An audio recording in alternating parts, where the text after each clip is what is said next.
Hello everyone! Ayan, samahan nyo kami. Kami ay pumunta sa Tinago Spring. Mga ligo na pudmi. Hindi muna kami pumunta sa dagat dahil kami ay itim na. Kaya kami ay dadayo dito sa Spring Falls. Tinago Spring Falls ang tawag dito.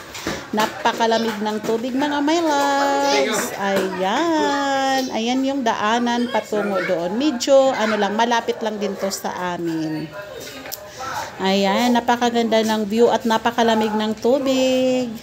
First time kong gumawi dyan. First time kong naligo kami ni Papa. Kasi parang bago lang din ata to siya nagawa. Ayan mga my loves, ang ganda-ganda dyan at ang lamig ng tubig. Ang linaw ng tubig.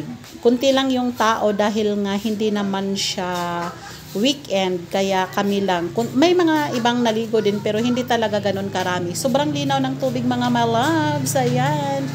Ang sarap maligo talaga. Ilang oras din kaming nagbabad. Kaso nga lang, nanginig na si Atara at si Papa. Sila ang unang nilamig. Nanginig sila. Kasi sobrang lamig as in. Parang alam nyo yung ice water. Ganun siya. Maganda siya sa maganda yung lugar. At saka malinis talaga yung tubig. Ayan. May entrance fee din siya. Pero hindi ganun kamahalan. Sobrang affordable. Ayan, yung papasok. Malinis. Talagang alaga siya. Alaga siya ng mga taga-barangay. Ayan, ang ganda mga my loves. May nakalagay siya. Barangay Ayahag, Tinago Spring. Yun ang nakalagay.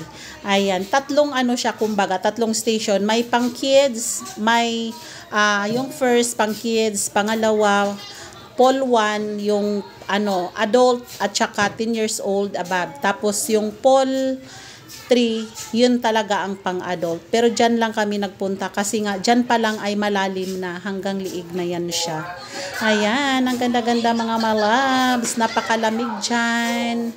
Napakasarap ng tubig. Mas mas bagay ngayong summer kasi 'di ba mainit ang panahon. Kaya dyan talaga nababagay talaga sa sobrang lamig, parang ice water. Tapos yung taas niyan, yun yung pang-adult. Kaso nga lang bawal mag-jump na dyan. Mabuti na din yun kasi maraming bato. Ayan mga my loves, kitang-kita yung tubig na napakalinis at ang lamig. May mga naligo din. Ayan. Gusto pa nga bumalik ng mga bata dyan eh. Soon babalik kami dyan. Hi kuya. Si kuya nigrong-negro na. Ayan, may mga naligo. Please watch everyone para at least kahit papaano ay makita nyo yung ang pasyalan na malapit sa amin sa lugar ng Mr. Kuyan. Ayan, napakalinaw ng tubig. Napakasarap magbabad.